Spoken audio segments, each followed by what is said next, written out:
Bonjour Sébastien Pissavi. Bonjour.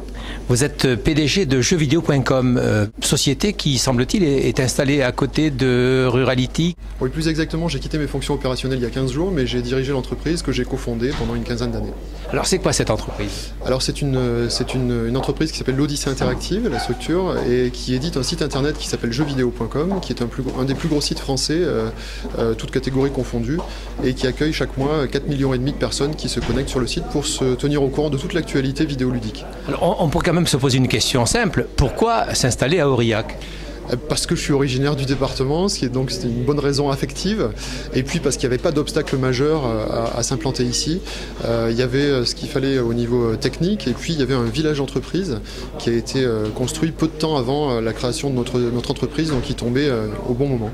Mais vous aviez besoin quand même d'un réseau permettant de bien faire fonctionner votre site quand même. En fait, on a suivi l'évolution technologique.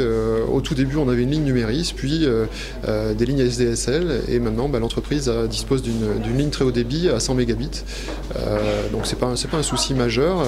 Et évidemment, nos machines et nos infrastructures lourdes sont basées dans la région parisienne, puisque effectivement là, pour servir 4,5 millions de lecteurs, il faut des choses beaucoup plus conséquentes que ne peut en accueillir la région pour l'instant.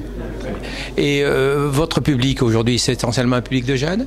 Oui, c'est des jeunes, essentiellement des jeunes garçons, on va dire de 15 à 35 ans, mais plus globalement, tous les gens qui s'intéressent aux jeux vidéo, et c'est un public qui s'élargit considérablement. On trouve de plus en plus de jeunes femmes, beaucoup de seniors qui se mettent aux jeux vidéo, plus des jeux d'aventure par exemple. Et donc c'est un public complètement démocratisé, qui n'est plus restreint aux seuls kids, comme ça pouvait l'être il y a une quinzaine d'années.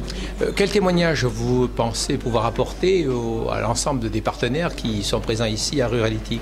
Le témoignage qu'implanter un des plus gros sites français dans une zone rurale est tout à fait possible. C'est notre spécificité, on n'hésite pas à la mettre en avant. On n'en tire pas une gloire particulière, ni évidemment aucune honte, mais effectivement, nos confrères savent qu'on est le site de jeux vidéo qui est basé dans le Cantal, alors que pour la plupart sont basés à Paris.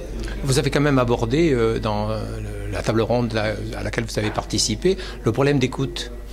Oui, en fait, en zone rurale, il y a beaucoup moins d'opérateurs pour accéder à Internet que dans les villes où c'est beaucoup plus dense. Nous, on a deux opérateurs possibles, Neuf Télécom et Orange, avec une différence de prix importante entre les deux. Et donc, il n'y a pas une vraie concurrence comme il peut y avoir dans certaines villes.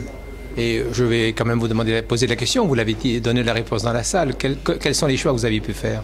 Nous on est parti avec Neuf Télécom qui disposait d'un tarif à peu près 2 fois inférieur à Orange, avec l'anecdote que j'ai expliquée où les techniciens qui sont venus installer la ligne étaient les techniciens d'Orange, même si on avait signé avec Neuf Télécom, ce qui était assez rigolo. Quels sont vos projets actuellement ? Moi j'ai quitté l'entreprise il y a maintenant 2 semaines et je fais une petite pause avant de repartir vers de nouvelles aventures, et j'envisage pas de toute façon de me mettre dans une ville. Je suis très bien à la campagne et je réfléchis sur différentes pistes pour recréer une entreprise. Merci beaucoup. Merci à vous.